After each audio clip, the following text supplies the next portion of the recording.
What's happening, people? And once again, welcome back to youtube.com/CubCamTV for this, another edition of the CubCast, our now daily news section we are running, looking at the latest stories, conversations, and discussions going on in and around the world of international music. We're based here in the UK, and the genres we cover are, of course, Afrobeats, dancehall, amapiano, a bit of reggae, and anything else that takes our fancy. But primarily, those international kind of pillars of sound are where we tend to dive into. Now, today, obviously, it is Burna Boy Day. Love DAMINI is out now. It is taking the world by storm. The level of quality we are hearing throughout this album is absolutely crazy. We did put together a couple of pieces on this album prior to it launching. Obviously, we had a closer look at the J Hus track. We had a little look at what was going on with the snippet from that one, and we broke it down, what we expected it to be, where we expected it to go. Then alongside that, we did a big breakdown of the track listing itself. Now, having listened through the project in different ways, I've sort of skim listened to it. I've watched a couple of live listen-alongs. I haven't done all of the reactions yet, but I've recorded most of them, and they're going to be going up over the next few days. They are mostly recorded, so I'm making this kind of conversation after listening through the album a couple of times in different ways. And I want to kind of raise a topic about this project, primarily about its impact on a global level and its impact within Afrobeats as a whole, because this could potentially be the strongest Afrobeats album of the modern era. It could well be. Only time will tell whether it will overtake Made in Lagos, which is obviously to an extent seen as the classic modern album. Obviously, there are going to be hundreds and thousands of albums that we've heard prior that may have a more kind of impactful kind of level up in regards to how they've affected the kind of history. However, I feel Made in Lagos is one that has kicked down doors on a mainstream level. Now, this project, however, as you can see on the right-hand side, could potentially be the strongest project with a global appeal that I have heard ever coming out of the Afrobeats kind of expansionary sound, which is absolutely crazy. As you can see on the right, I've put together a map of where the features all come from, spanning 4 continents, which in general is always a crazy thing to see. But we've got North America, South America, obviously Europe with the UK, and of course Africa as well. 2 places in Africa, obviously Nigeria and South Africa being on there. Obviously J Balvin all the way from Colombia, and obviously we've got LA and Georgia on there as well, and then obviously the UK for a couple of features. Now, this is a crazy level of project to begin with. Now, I've made a load of notes, I've made a load of discussion points that we're going to be getting into, but I want to run through first of all where all the different features on this album actually come from. Obviously Ladysmith, Black Mambazo, South Africa, fantastic choir project that features on the first and last track. Again, the last track is sensational. I don't know whether we'll do a reaction to it or not. That's one that I haven't done yet, but as a sound, it is an incredible arrangement, and we get to hear Burna really flex those vocal muscles. Obviously, the J Hus collaboration, Cloak and Dagger, is a massive one, massive kind of moment for UK rap in general, and obviously J Hus has such a cool blend of different international styles woven into his sound, but Burna does run riot on this one. But again, UK rap being represented on this album. Obviously, Nigeria in the modern sense with Victor's feature on there as well. Obviously, Popcorn,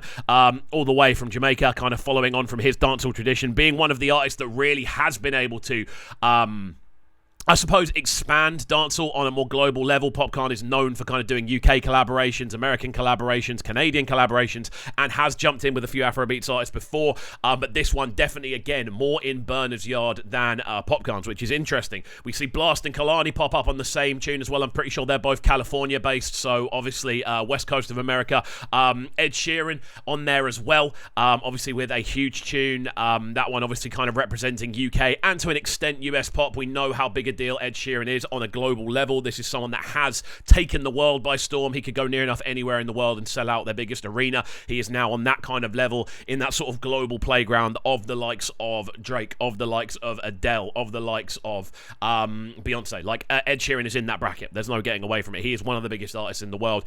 J Balvin, someone who also does really fit into that bracket now as well. I'm pretty sure J Balvin has had at least 1 year where he was the most streamed artist in the world for the entire year. And obviously he features on one of the collaborations as well, representing Medellin down in Colombia in South America, and obviously Khaled representing Georgia in the US. So as a project, this is a spectacular kind of overarching look at where sound can go, where collaborative nature can take a sound which is ready to expand. And I definitely think that's what we're hearing. We're starting to hear the globalization of Afrobeats as a sound. Now, whether this is a good thing or a bad thing is entirely up to your own interpretation. Obviously, the very fact that we are kind of running this channel kind of says that the globalization element is already there. It's a sound that's very prominent in the UK now, and this is a cool thing to me. And this is why I absolutely love doing these videos and exploring the sound from a kind of distant point, because it means I get to explore things from that kind of global perspective. Obviously, I don't necessarily know the ins and outs of what's going on the ground. In Lagos, for instance, I don't really know. But we do see the tracks as they are emerging, and we get to kind of break down the overall feel of what's going on. Now, the thing that's so interesting about this album for me is the fact that this is such a global kind of approach. Obviously, you've got 4 continents involved, all bringing very different sounds and styles, and yet all of them have come to play in Burna's backyard. And Burna on this project sounds so comfortable, and that's because you hear his roots, his musical kind of upbringing woven into the fabric of near enough every single tune on this project. You can hear all of those different kind of, again, sort of elements of Afrobeats and the sort of different sounds he's grown up with and grown up creating, but also those little kind of splatters of dancehall in there as well. And it's so cool being able to hear what a project can sound like when you do have all of those elements put together. And this is why I have brought up this question. Is Love Damini the best ever global album following a kind of Afrobeats path? And I think there is genuinely an argument already to be made in regards to the quality.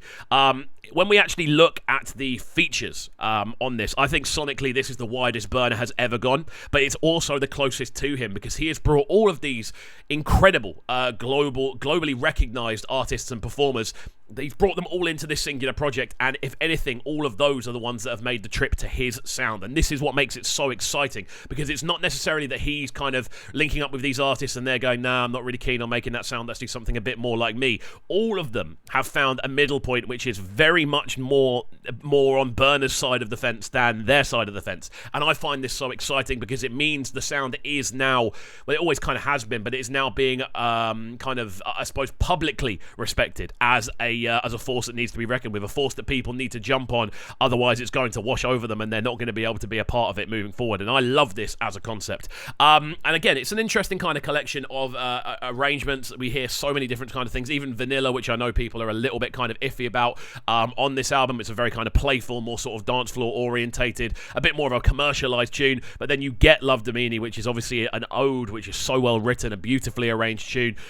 You've got obviously Cloak and Dagger, which is so UK orientated. You've got the J Balvin collaboration, which has those hints of kind of reggaeton and Latin flavor woven in. The Khaled collaboration is just a beautiful arrangement, and obviously the Ed Sheeran link up as well is just built for Billboard, but doesn't sound like anyone is out of place on it. And again, this is why it's so exciting. I've loved listening through what we've heard of this album so far. As I've said already, I have recorded the majority of my reactions now. They are just scheduled to go out at different times, so they don't all go up at once and flood the feed, and then people miss them, yada yada yada. There are 3 up on the channel from today. And there will be more dropping tomorrow, and of course on Sunday, and on Monday, and on Tuesday, until we've got the majority of the album covered. But yeah, it's incredible. The overarching feel of this album for me is Burna basically stepping up to the mark and going, I am now on this global scale. Respect me for what I do. Respect me as an artist. And we'll see where we go with it. That's the kind of vibe I'm getting off this. This is Burna going, I'm going to stop going to your yards. You have to come to mine if you want to be involved in this new wave we are creating and pushing. And it's so cool to see. Again, for Burna, there is definitely an Americanized kind of element going on within this album, whether it's in the production, whether it's in the kind of final glossing, whether there's an element there, you know, of that sort of more American market being kind of appealed to. And obviously following on from the Billboard Awards, the Madison Square Gardens show, which was absolutely crazy, his kind of approach at the BET Awards as well. Just his general approach has been very much making himself accessible to the American market, and obviously throw a bit of J Balvin in there as well. Why not? You may as well conquer South America while you're at it as well. Like, it's crazy.